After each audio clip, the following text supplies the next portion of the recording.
nangyari yan. Oh. Shut the F up. Sabi niya. Yung bago siya magsimula, hindi nung pwedeng- Monday. Hindi pa niya masabi-sabi. Hindi naman... Ang sinasabi ko sa inyong dalawa, nilibas ang kabangbayan. Nakakaawa ang mga tao. Ayun nga. Puot na puot. Oo. Galit na galit. O sabi niya, partial report. December, before December break. Oo. Asaan? O ano talaga bang ano ito? Pinlaplano yung delay na ito? Para mapatig yung mga tao? Para sa ganoon, mabagot na lang. At magsawa na lang hanggang sa hindi sila interesado rito. Ganun ba yung plano? Parang mukhang ganun nga po ang nakikita natin. Baka sasabihin niya, ito'y para sa basura lang. Oo. Kung ayaw naman niya, halimbawa, pumili siya ng television station, magharap kami. Namili siya sa dalawa. Oo. Kung ayaw niya, he should shut up. Yun. Ako didiretsuhin ko na kayong dalawa. What is up mga kababayan? This is Page Gen Z. Nagbabalik po ang boses ng Gen Z sa mga isyong pampolitika dito sa ating bansa. Ayan mga kababayan, pag-uusapan po natin sa video ito, naging panayam rito kay Senator Marcoleta na kung saan hinamon niya po itong si Pinky Lacson na magtapat sa Senado. Ayan mga kababayan, bago po natin pagpatuloy ang ating video, huwag niyo po kalimutan mag-like sa ating video at mag-subscribe sa ating channel para mas maging updated po kayo sa mga may init at nagbabagang balita dito lamang sa ating bansa. Ayan mga kaibigan, sa ating mga supporters, maraming salamat po. Saludo po si Page Gen Z sa patuloy niyo pong suporta sa mga videos pong ina-upload. Maging sa mga bago po nating viewers, welcome po sa ating channel. Mga kaibigan, ito dito sa naging panayam kay Senator Marcoleta, sinabi po niya, hinamon niya po itong si Senator Pinky Lacson na magkaroon ng privilege speech na sa kung saan i-address ni Pinky Lacson ang pagkukulang ng Blue Ribbon Committee regarding po sa investigasyon dito nga po sa DPWH flood controls at ghost projects mga kaibigan. At sinabi po ni Senator Marcoleta kung ayaw naman niyang gawin yon, pumili siya ng dalawang TV station, magtapat kami doon. Yan ang sinabi po at hamon po ni Senator Marcoleta, ni Idol Marcoleta dito po kay Pinky Lacson. Hey, mga kaibigan, sa kabilang dako pag-usapan natin ito sa Zaldico. Natatayong testigo sa impeachment bid na isinampa ng kampo ni Mike Defensor. Ayan mga kaibigan, kung naalala nyo po ay nagsampa po ng impeachment bid itong kampo ni na Manong Chavit Singson at former Congressman Mike Defensor regarding nga po dito sa pag-impeach o sa pag-resign na po ni BBM ni Bangag. Sa kabilang dako mga kaibigan, ito po si Zaldico ay tatayong testigo sa impeachment bid na isinampa ng kampo ni Mike Defensor. Mga kaibigan, kung naalala nyo po, nagsampa po ng ikalawang impeachment bid ang kampo ni na Manong Chavit Singson at ni na former Congressman Mike Defensor laban nga po dito kay Bangag. Ayan mga kaibigan, kung maaalala nyo rin po, ito po ay dinismiss at nireject ng House of Representatives at ng Office of Secretary General ng House of Representatives. Ito nga po ang naging pahayag ni Representative Paulo Duterte. Sabi niya po, ang malinaw, ayaw talaga nilang tanggapin ang impeachment complete dahil ito ay solid, well-documented at blocked by strong evidence. Mga kaibigan, ano pong opinion niyo po regarding sa pag-uwi ni Zaldico bilang testigo laban nga dito sa impeachment bid kay Bangag? Ano pong masasabi niyo riyan mga kaibigan? Para sa akin lamang mga kaibigan, kung siya po ay babaliktad na at kakalabanin na nga po itong kanyang former na amo, yan po ay good move, pero dapat at the same time, dapat mga kaibigan harapin din ni Zaldico itong mga kaso na isinampalaban sa kanya. Kung siya naman ay inosente, dapat mapatunayan ito. Maaari ay sabihin niya ang katotohanan at maging state witness po siya at tumistigo laban sa mga kurakot dyan sa DPWH na pinamumunuan malamang itong ni Bangag. Mga kaibigan, huwag nang maraming intro, rekta na po tayo sa video ang ating papanoorin mga kaibigan. Kasi ang... Hindi, yung punto ng kasi lumulutang na naman daw yung mga impeachment kayon. Baka daw sa ganito pangyayari sen, ay marami na Bakit namang yung pag-uusapan natin? Di ba may nagsabi rin na basura lang ang katapat ng minority report? Ayun nga. Yun nga. Gusto niyo ba? Kung ano-ano na lang gusto niyo pag-usapan natin dito. Gusto niyo ba? Yun na lang diretso na tayo doon. Yun Di, ang sige. basura pag yun ang ating pinag-usapan. Kasi yung basura ni Gutesa, hindi ho naman minority report yun. Hindi. Pera po yun. Pag-usapan din natin yun. Ayun, Mas sinabi mo ba yung Gutesa? Sinasabi mo impeachment O yun na nga po. Oh. O di sige, doon tayo sa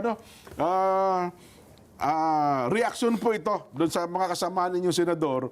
Kasi pinag-uusap-usapan ito halos isang linggo na po sa social media, sa mga programa sa radyo at telebisyon.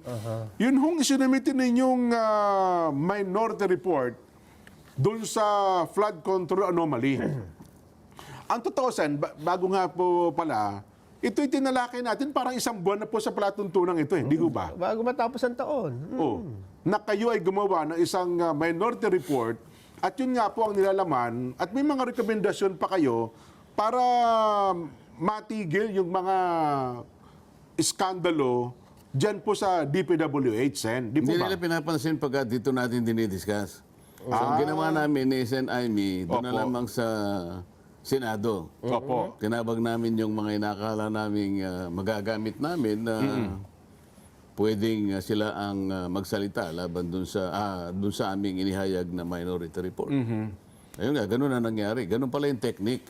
Ayun, opo. Alam mo, sa tagal na noon, December 10 pang ibinigay yan sa opisina ng Senate President. Pero ngayon lang sila nagsasalita dahil Nagpa-press-con po kayo. nagpa-presscon kami. Kung hindi pa pala kami nagpapa-presscon, di man lang nila mabibigyan ng pansin pala. Oho. At sinabi nga, ano yung sinabi nila? Eh, mukhang basura daw po yun at sa basurahan daw dapat ay tuloy. No. Bakit kaya niya nasabi yun, Nelson? Sa basura ang tuloy. Kasi ang sabi niya, Sen, batay sa panayam, ay nabastusan siya dun sa minority report. Unang-una, ang nagsalita din ay si Senate President Tito Soto na wala pa namang report yung committee. Oh, Wala yung pa Blue committee Ribbon report. Committee. Dapat wala munang minority report. Kasi parang Inuunahan nyo. Sen. Oo. Hindi, yung sinasabi niyo na wala pa namang report ang majority committee. Oho. Edi pasinag natin kung bakit wala pa silang report kahit partial lang. May sinenda ko kay director eh. Direk, kung nandiyan ka, pwede bang ipalabas mo muna para makita natin? Bakit hanggang ngayon wala silang ma-submitting report kahit partial lang? Oho. Oho. Kasi diyan magsisimula ang ano eh. Ito ang may dahilan kung bakit nilabas na namin yung minority report eh. Bakit Dina-draft. Ayan.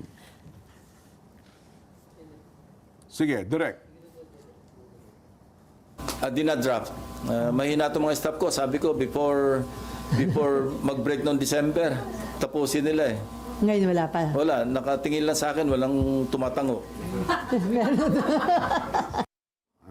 Direct, medyo atas pa rin ng konti. Ano, mas sabihin, nauna pa doon ng konti, Sen. Oo, inauna ng konti. Sige, Ron. sige.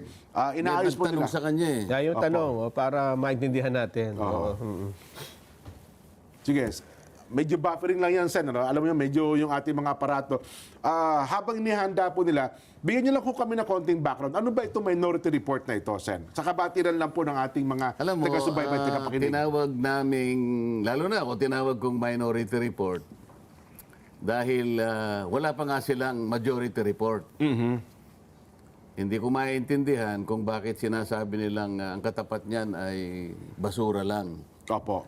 Wala naman akong nakikita na dapat ay ituring na ito'y papunta lang sa basura. Oho. Sapagkat yung nilalaman nun, kung binasa nila, narinig ko si Senator Lacson, hindi man lang niya binasa eh. Hindi daw po. Hindi nga rin po niya pinansin. Tama kayo. O paano mo sasabihin ang isang report ay nauukol lang sa basura, hindi mo man lang binasa? Oho. At sinabi mo na bastusan ka dahil naglabas kami ng minority report nang hindi pa sila nakakapaglabas. Kaya gusto kong malaman, maparinig muna natin sa ating mga kababayan, Opo. bakit hindi sila makapagpalabas ng report? Para sa ganon, pagkalabas ng kanilang report, magbibigay din kami at maglalabas ng report. Bakit kami umuna at naunang gumawa ng report? Opo. Ayun. Kaya kailangan Marinig mo nang natin. makita at marinig Ayun. natin ito. Ano ba ang dahilan? Bakit inunahan nyo na po, no? Ilang pages po ito, Sen? 500 plus? Ba't ganun ba kadami po? Yung 567 nata o 576. 567 pages. Yung mismo report, mga 103 lang yon. Yung mahigit na 450, mga exhibits yun eh. Mga annexes. Oo. Ayun. Pero ito po, ano ang nahagip? 'Di ba nung chairman po kayo ng Blue Ribbon Committee hanggang napaltang kayo, ilang pagdinig ito sa nakapaloob dun sa committee report ninyo? Bago ko sana sagutin, kaya nga gusto ko makita nyo muna yun eh. Opo. Yung minority report na yan, ang kinapalooban niya ay unang 3 pagdinig na ako pa yung chairman. Opo. So tatlo. Okay. Pagkatapos yung susunod na 3, yung si Senator Ping naman ang chairman. Okay. Pareho naman yung ginagamit ng naming mga testigo at mga resource persons. Yung ginamit namin doon ay yung mga individual na mga testimonies ng mga witnesses. Ginamit ko rin naman yung kanyang privilege speech. 2. Oho. Kung basura yung report, di basura din yung privilege speech niya. Nakapaloob ba doon? Paano niya pa? Paano niya sasabing karapat dapat lang sa basura yon? Hindi mo man lang binasa kung ano yung sinasabi ron. Mismo. Hindi ba? Samantalang sinamarize namin kung ano-anong pinagsasabi ng mga inimbita naming mga testigo. Ano yung mga sworn statements na isinabit ng mga resource persons. Sa mga tid, sinamarize namin, pinag-aralang mabuti kung ano ang kanilang mga ikinontribute sa mga pagdinig na yon. At saka namin nagawa ang isang minority report.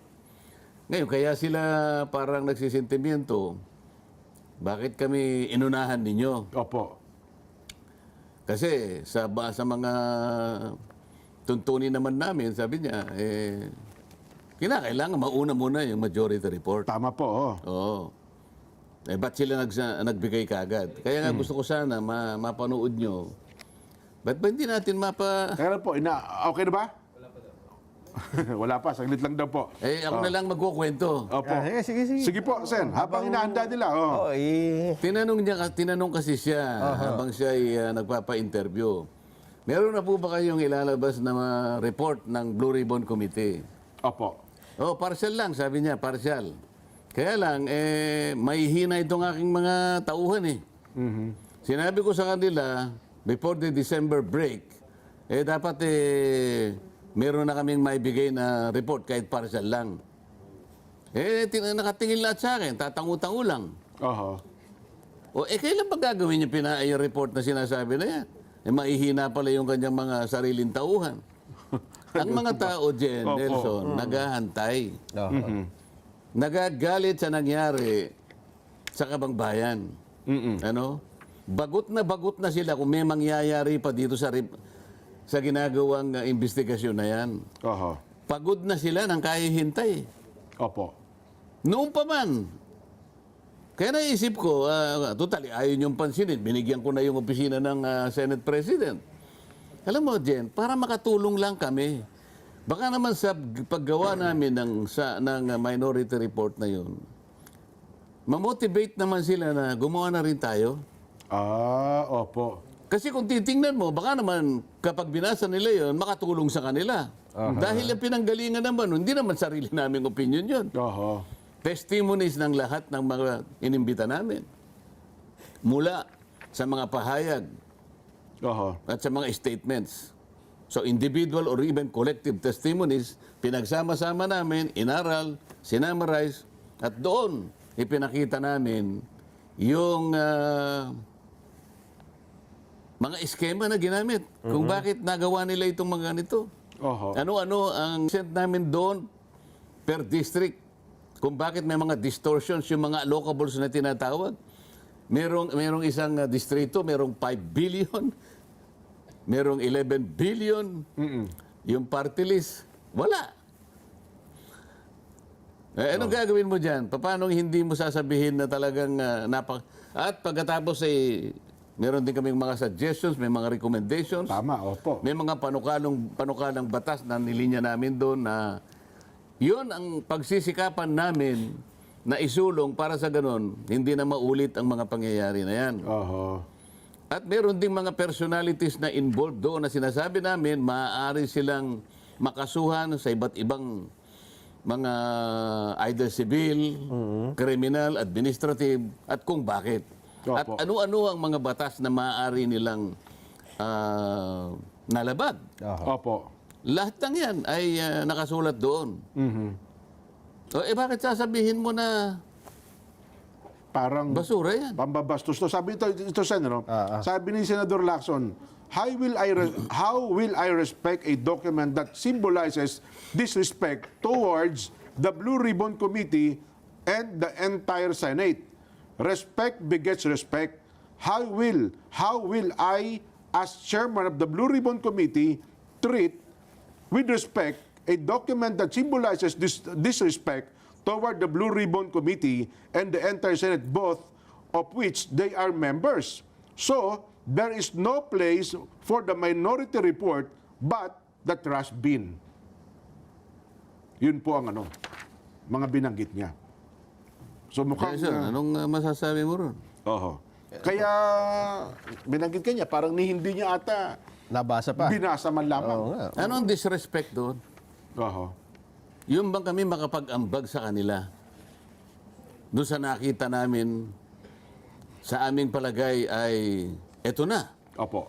ang mga lumabas doon sa mga ginawa naming mga pagdinig. Kasama yung ginawa niyang 3 pagdinig. Oho. Ibig ba sabihin, pati yung 3 mga pagdinig na sa kanyang pamumuno ay nangyari, Opo. pati yun ay kasama sa basura? Paano ano yung disrespect doon? Yun ang hindi ko masyadong makuha sa kanya. Paano magkakaroon ng pambabastos doon? Ito na pala, Sen. Okay na rin po yung video. Sige. I-play natin para ho sa kabatiran ng ating mga kababayan. Sige po. Pero sa may partial report na ba? Dinadraft. Mahina itong mga staff ko. Sabi ko, before mag-break noong December, tapusin nila eh. Ngayon wala pa. Wala, nakatingin lang sa akin, walang tumatango. So, Ayun pala. sa liwanag ng pangyayari na yun na sinabi niya, tinatanong siya kung meron na silang partial report. Oo. Dinadraft na raw. Oho. Dinadraft na raw. At ang pangako nila, sa pamagitan ng kanyang mga staff, bago mag-break ang December, sabi niya, makakapagpalabas sila. Opo. Okay na magsabi, meron ba? Inamin niya pati yung sarili niyang mga tauhan, puro mahihina. Ay, kailan kayo maglalabas? Oho. Nelson, Jen, Opo. tingnan mo nangyari sa Kabangbayan. Nilimas. Oho. Ang tao nagagalit. Ang pot ay namumuo sa kanilang mga dibdib. Naghihintay, bagot na bagot. Parang wala na silang pag-asa na may mangyayari sa pagdinig. Pero saan ito pong press ko niya ito? Pagkatapos po ng press ko niya, Senadora Amy, noon pa po itong press ko niya ito? Bago pa yan eh. Bago mag-December break ang Ay, ito ho sinasabi. pala. Kaya ko pinalalabas ito. Opo. Partial nga lang ang inihingi sa kanila eh. Oho. So last year pa pala itong video ito, yung tanong sa kanya. O, ikaw naman kasasabi niya lang, before December break. Opo. Oo. Akala ko nagkukwento siya na dapat yung report ay before December break. Hanggang ngayon, wala pa Hindi, rin. yung minority, iba yung sa amin. Yun na nga po. Ang Oo. tinatanong siya, meron na po ba kayong report sa Blue Ribbon Committee? Dinadrop na. Oho. Partial lang. Pero wala nga. O, ang tanong ngayon, kung dinadrop at hindi nyo pati partial, hindi nyo may labas-labas, kailan ba yan? Naghihintay yung mga tao? Oho. Ano, gusto nyo lang magsawa ang tao ng kahihintay? Para sa ganun, wala lang. Sa kasasawa ng tao, hanggang sa mawalan sila ng interes, yun ba ang patakaran? Kay SP Soto naman, Sen, itong kanyang reaksyon, sabi niya, walang naunang minority report, walang pang media. Anong silbi nun? Hindi nga maikalendar on the floor. Kahit anong committee report yan, unless I take up a plenary, ay wala yan. At the moment, it's a media report, pang media. Nilabas namin sa media dahil nga gusto namin makapaglabas sila ng report kaagad sa lalong madaling panahon. Hindi ba?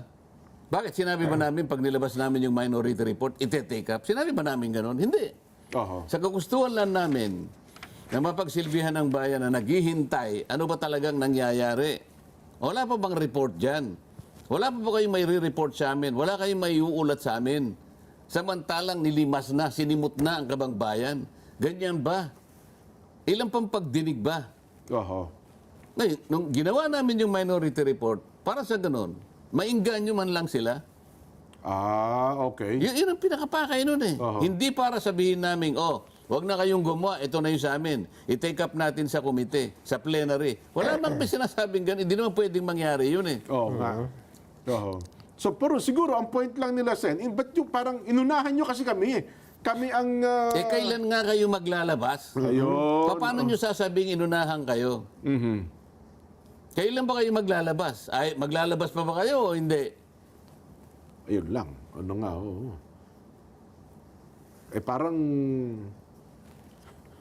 Parang wala nga. No? Kasi hanggang ngayon, wala pa rin silang committee report, kahit partial eh. Si dating Senador Franklin Drilon ay may komento rin dyan eh. Nag-comment din ba siya? Oo.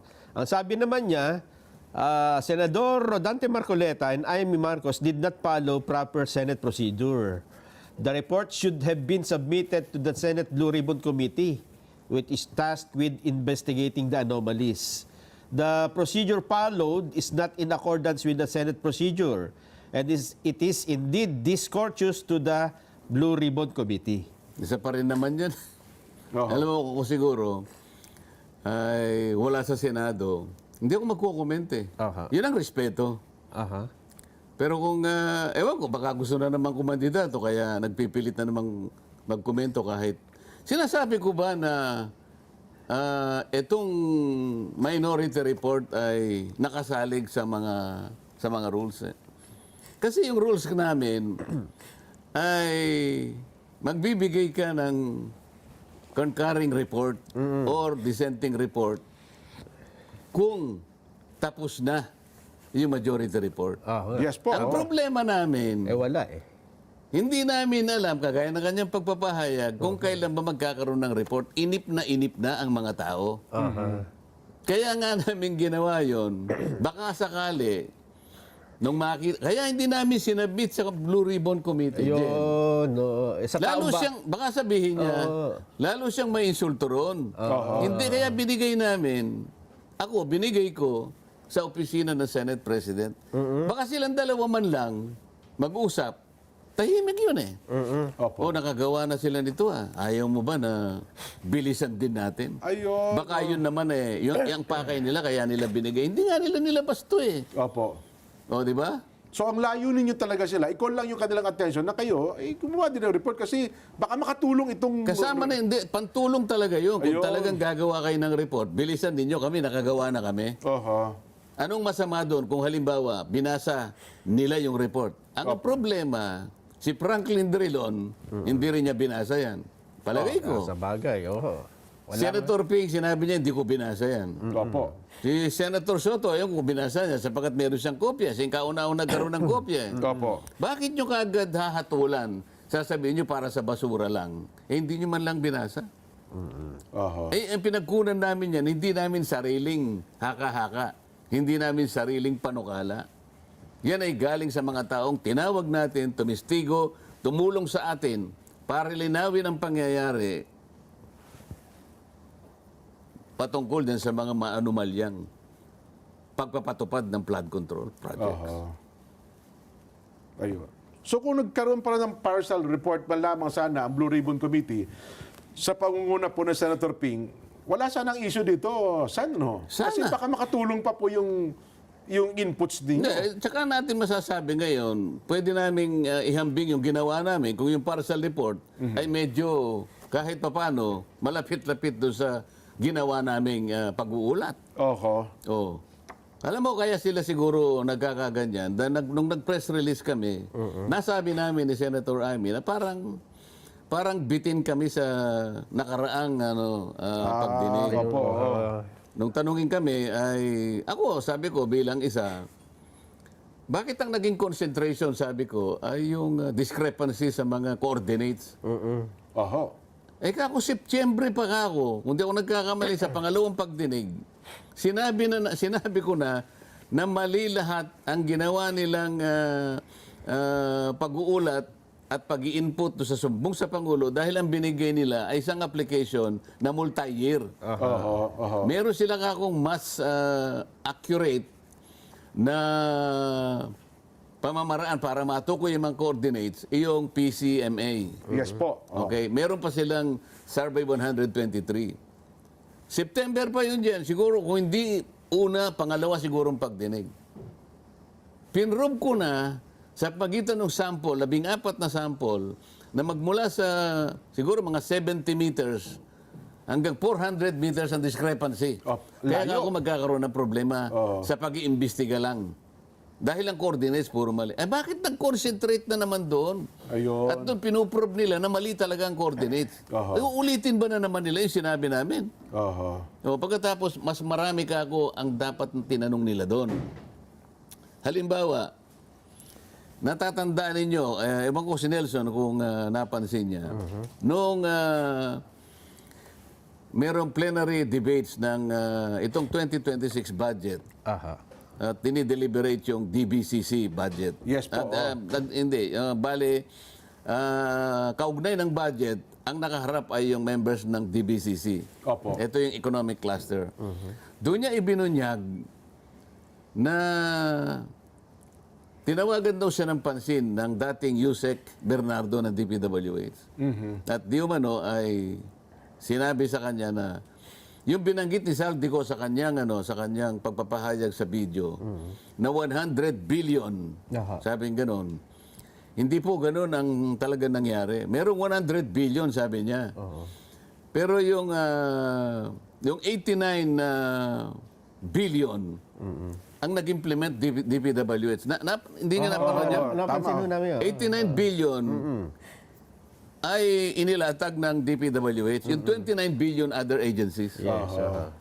Mula kanya doon sa 89 billion, sabi niya, ang hinandle ko ay parang 51 to 52 billion.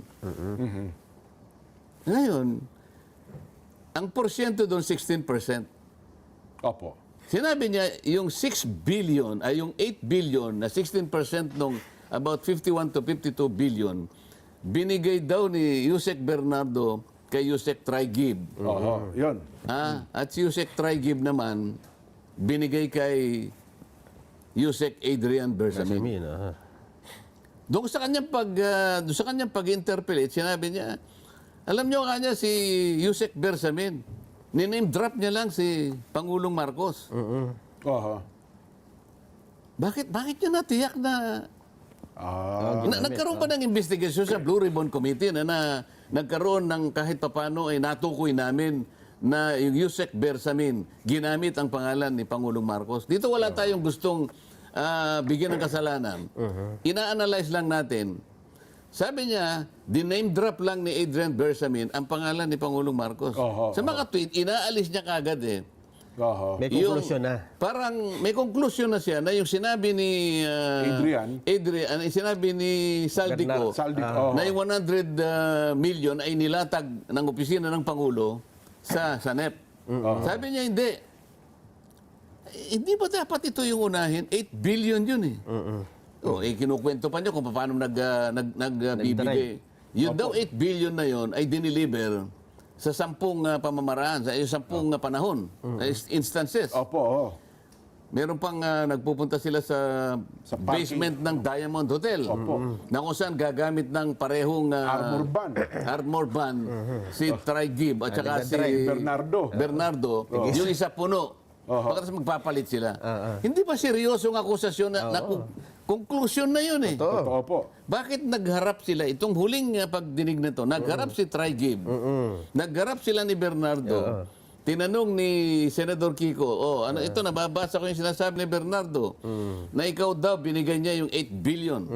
Alam mo ang sagot ng Traigib? Hindi po totoo yan. Ganun lang kasimple. General denial. Wala nang mga sumusunod na pagtatanong. Tapos na. Ganun ba yun? Nabanggit ang pangalan ni Yusek Adrian Bersamin. Ba't di pinatawag yung Yusek Bersamin? Paano mo ngayon mapagdudugtong lahat ito kung hindi mo tatawagin lahat? So, ano yung tinawag niya? 2 babae nakatakip ang mukha.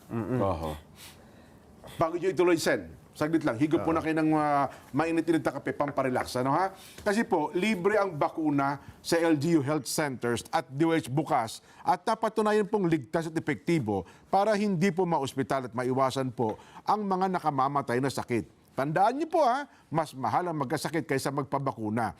Protektahan po ang sarili at ang pamilya. Panoorin po natin ang paalala ng DOH tungkol dito. Proteksyon ng mga bata kontra tigdas, polio, tetanus, Hep B at iba pa. Kaya magpabakuna. Ang mga buntis magiging ligtas sa banta ng tetano at diphtheria. Kaya magpabakuna. Ang mga lolo at lola malalabanan ng flu at pulmonya. Kaya magpabakuna. Ang bakuna ay ligtas at epektibo. Kumonsulta sa inyong healthcare worker. Kaya magpabakuna dahil bawat buhay mahalaga. Proteksyon ng mga bata kontra tigdas, polio, tetanus, Hep B at iba pa. Kaya magpabakuna.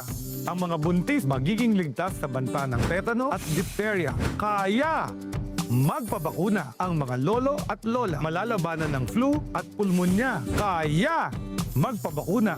Ang bakuna ko sa syuhe. Balik pa po.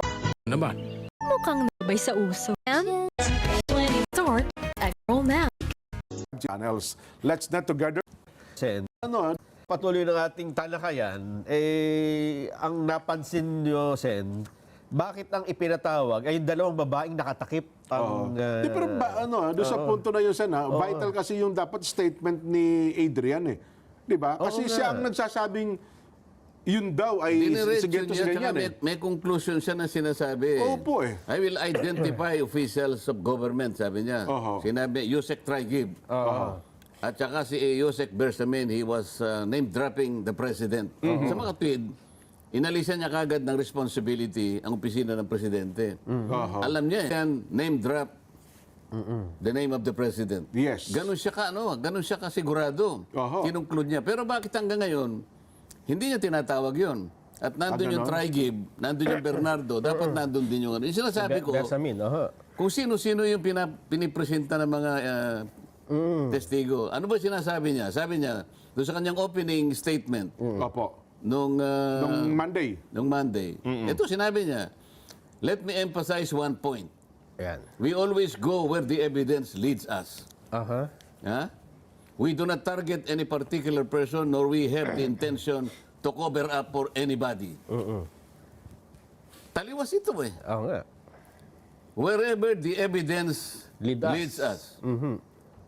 Uy, nagsabi si Traigib. Nagsabi Adrian Bersamin. Ba't di mo sila patawagin? Eh bakit ganito? Wala raw silang intensyon na panatan ng iba. O to cover up anybody. Parang may kinocover ka rito. Di ba? Nagharap silang dalawa eh. Ayun nga. O pagkatapos, ang pinresent niya, dalawang babae nakatakip ang mukha. Nagtatanong ako, sino sumasagot? Opo. Sino sumasagot? Yung chairman po ng komite, Senator Ping.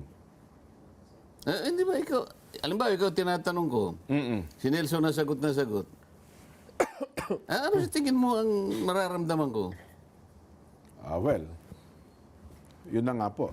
Ano yun na nga po? Ano mararamdaman ko? Siyempre, tinatanong kita, ito yung sagot na sagot. Ikaw, ayaw kanyang pasagutin, ito yung sagot na sagot. nakakabastos yun, Sen. O pagkatapos sasabihin, tayo ang may disrespect. Parang baliktad ang nangyayari.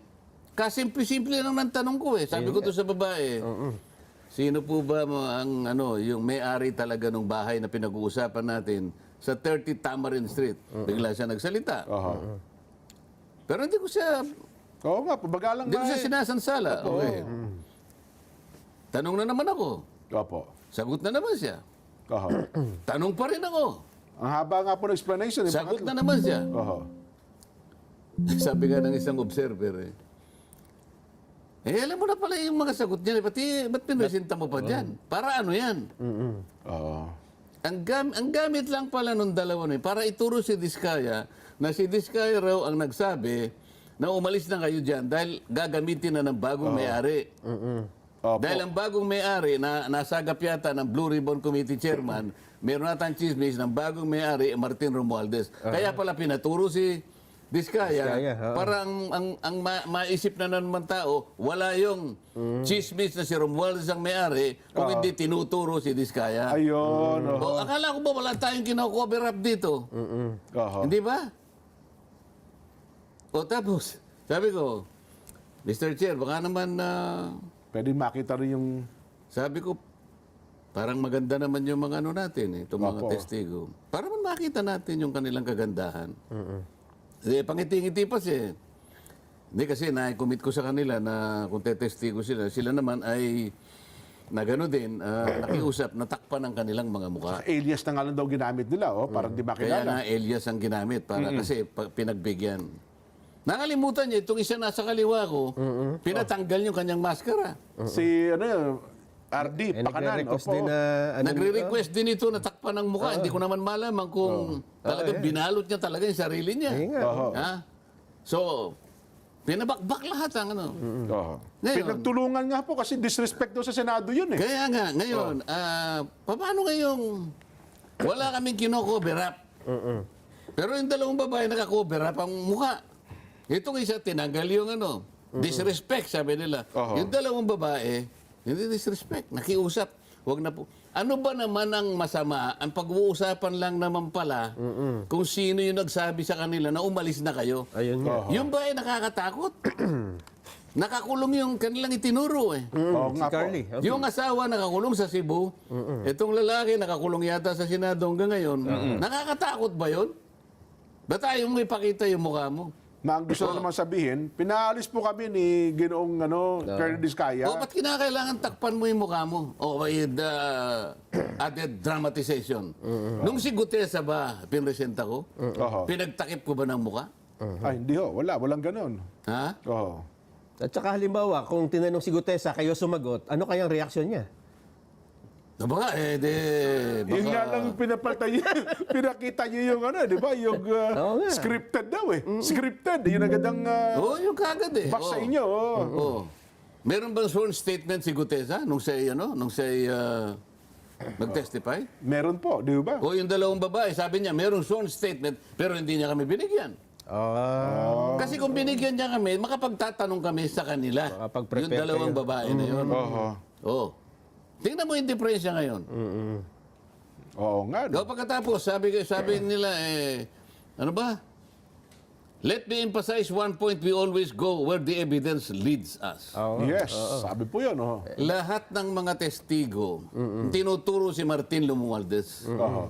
Si Gutesa, tinuro siya. Sila Diskaya sa magitan ng mga ilang congressmen na kanilang in-identify, tinuturo din Opo. si Saltico at si Martin Romualdez. Di ba? Maski sila, ang dami. O bakit hindi niya puwersahin si Romualdez na tumestigo sa Blue Ribbon? Ang gusto ko mangyari sa susunod na paghihiring, paratingin niya si Romualdez. Meron daw po kayong courtesy yung dalawang kapulungan. So, hindi pwedeng pilitin. Parliamentary courtesy. Ano yung sa Tagalog yung parliamentary courtesy? Paggagalangan sa dalawang kapulungan. Okay, palagay mo. Nilimas ang kabambayan ng bansang ito, Jen. Nelson. Ano, gagamitin mo yung paggagalangan sa dalawang kapulungan? Ha, gagamitin mo yon? Ikaw na nga tinuro eh. Ang pinag-uusapan natin, mahigit na 1 trilyong piso ang ninakaw, ang nilimas sa kaban ng bayan. Pagkatapos sasabihin mo, meron tayong interparliamentary courtesy. Siya lamang kanya ang makapagpapasya kung darating siya o hindi. Oho. Kung ako ang chairman, hindi ganon ang aking pasya. Kung kinakailangan isasabi na kita. Anong parliamentary courtesy yung pinag-uusapan? Kaban ng bayan ang pinag-uusapan. Makakalabag ba ako? Mas mahalaga ba yung interparliamentary courtesy sa sinasabi ng saligang batas? Basahin ninyo ang saligang batas. Opo. Yung statement ng principles nakalagay dyan. Na kailangan lahat ng mga opisyalis ng gobyerno ay hindi dapat nai-involve sa corruption. Oho. Yun ang mas mataas na uri Oho. na parametrong dapat natin gamitin, hindi interparliamentary courtesy. Hindi absolute yun eh. Doon sa saligang batas din sinasabi, yung House of Representatives at saka yung Senado pwedeng magpatawag. Opo. Sa ngayon nga, lahat pinatatawag namin eh. Kahit na public official ka, kailangan dumating ka. Ang kaibahan nga lang, merong limited immunity yung mga members ng Congress. Tama. Oho. Okay? Oho. Ano yung limited immunity? Oho. Immunity from arrest. Aha. Pero wala kang immunity sa sabina, wala kang immunity sa patawag at sa investigation o anumang public scrutiny. Walang nakalagay sa saligang batas na ganun. So, diyan sila gumagamit ng pamamaraan para sa ganun, i-cover up. Hindi totoo itong sinabi niya ito. Let me emphasize one point. Hindi totoo yung sinasabi niya. Dapat nakikinig siya ngayon. We always go where the evidence leads us. Hindi totoo. Ako na nagsasabi sa inyo. Oho. Ang dapat niyang halongkatin itong pinagsasabi niya. Ito, meron pa sa sinabi. Si Yusek Bernardo, Opo. nag-handle daw ng 5 billion para kay Secretary Bonoan. Oho. 5 billion per year. Magmula noong 2023, 2024, 2025. 5 billion. At 15% ang kinukuha. Oho. 15%. Ngayon, sa kickback na yon, 75% napupunta kay Bunuan, 25% kay Bernardo. Oho. Siya rin ang nagsabi nun eh. Nandun si Bernardo, nandun si Bunuan. Dininay din ni Bunuan. Hindi po totoo yun. Oho. Pagka wala kang specific denial, general denial lang, Opo. that amounts to admission. Ganun Ay, ba hindi yun? totoo yun. Ganun lang. Ganun lang kasimple. Alin ang hindi totoo? Yung 75%? O 70% lang ang nakuha mo? Kailangan siguro i-deny mo yan specific, hindi yung general denial. Oh. Lumitaw yung Cabral files. Nakalagay doon kung sino. Sinabi rin niya. Hindi ba niya napapangkin sinasabi niya? Mahilig yung magpa-interview eh. Sabi niya, at least 5 secretaries Opo. of the departments and USECs were beneficiaries of the allocables Ayan nga. under the Cabral files. Ba't hindi niya ilabas? Sino ba yung mga Cabinet secretary yun? secretary? Oo nga, oo. Doon sa binabanggit ko nga sa iyo na 100 billion na sinasabi ni Saldico Oo. na ang nag-name drop ay si Adrian Bersamin. Bersamin Opo. Oo. na binibigay kay Trigib. Opo. Sabi raw ni Bernardo, Trigib kunin mo na, dami na nito yung pinakamalaking single delivery is 2 billion pesos. Nandun nga doon sa armored van. Oho. Sabi raw ni Trigib, sandali lang kasi March 11, hinuhuli kayong kasi si Digong. Digong. Opo. Kaya magulo ngayon. Oho. Oh.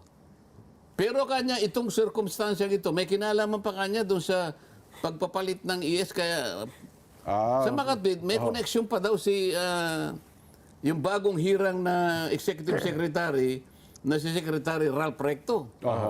Bakit hindi ipaliwanag itong mga bagay nito? Puro seryosong aligasyon ito eh. Kung totoo na he always goes Where the evidence leads him. Ay bakit?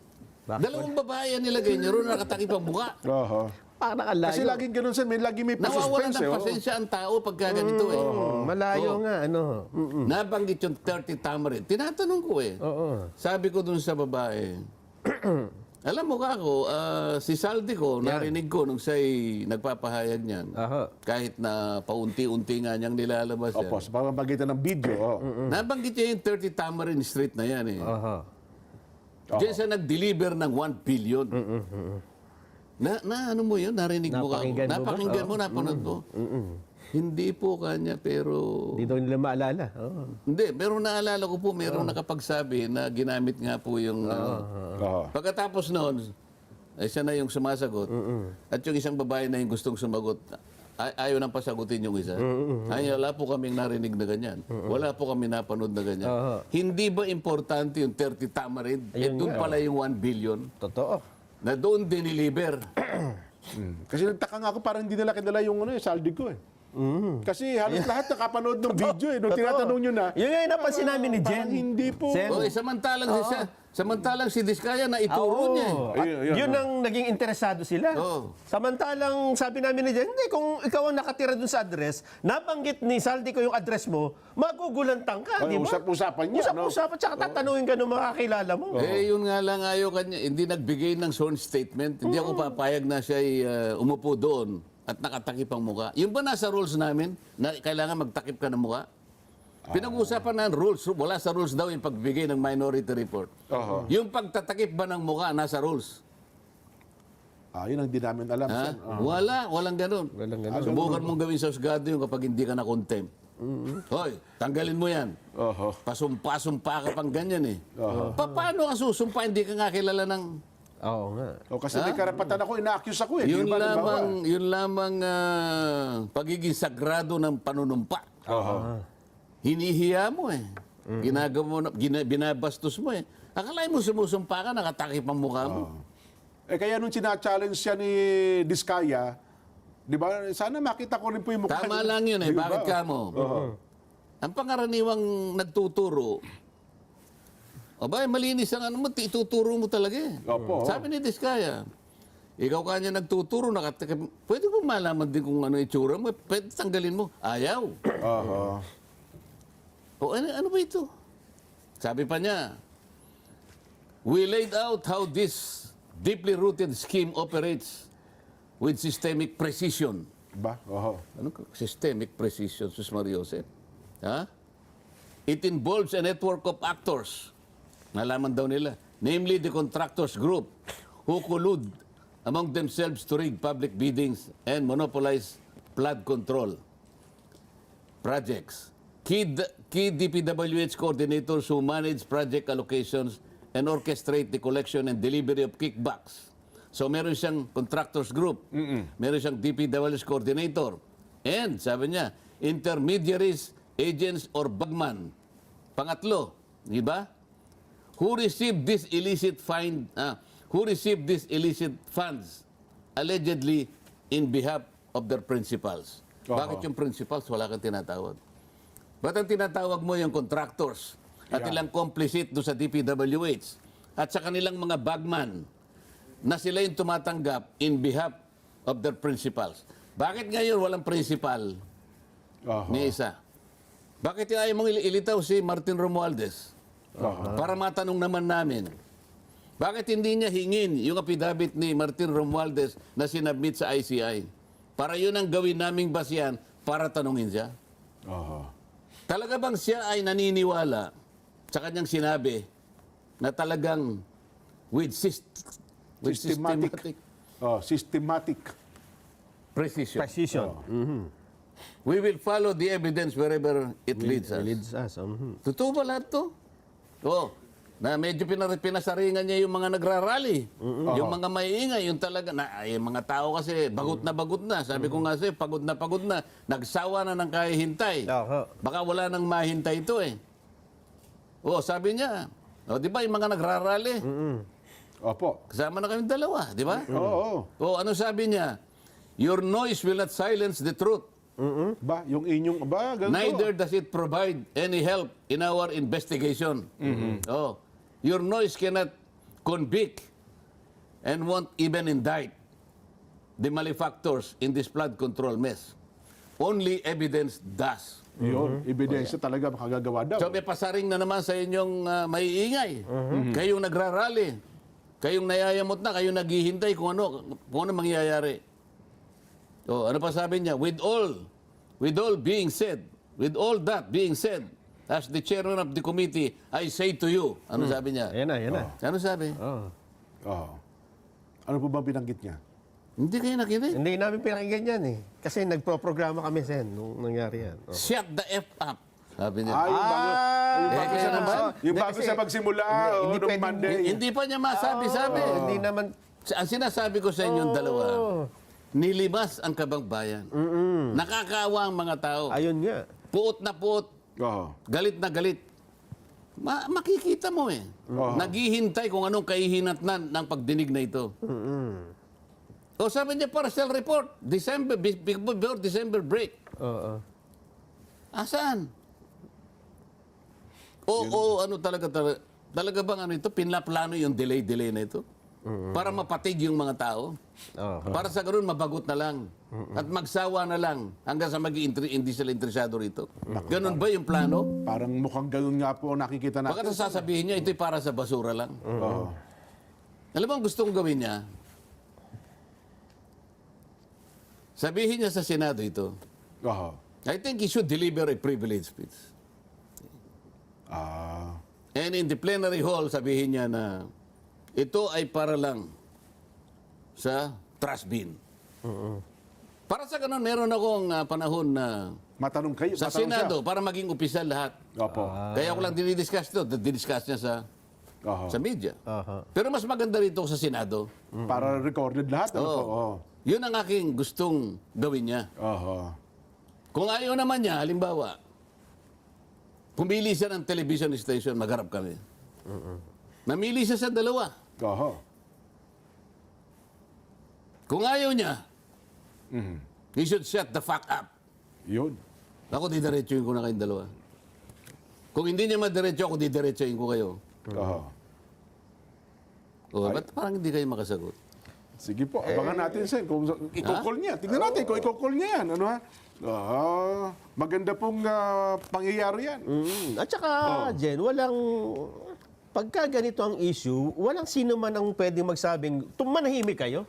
Hindi ko pa pwedeng manahimik ang taong bayan. Pera ng taong bayan ito. Kahapon, kung narinig niyo, si Secretary John B. Cremulya, alam mo sinabi niya si Gutesa fake? Ganun ba? Bakit sila magkukuglod ng ganun? Paano naging fake si Gutesa? Hindi makalabas si Gutesa dahil alam kong kontrolado nila kung nasan siya. Paano naging fake si Gutesa? Siya lamang kasi ang nakapagsabi na dinideliver nila ang pera kay Saldico at sa bahay ni Martin Romualdez. Ayun nga. So, sinasabi nilang peke sapagkat pinipilit nila na yung notaryo ay peke daw. Samantalang yung tao, wala namang kinalaman kung paano pepekein ng notaryo. Basta pumunta lamang doon, nagpanotaryo. Totoo. Meron ba kayong nabalitaan na isang tao nameke ng notaryo? Parang wala pa po. Yun ang gagamitin nila. Maitago lang. Ang gusto nilang itago. Grabe, ano? Oo. Kasi parang maraming yung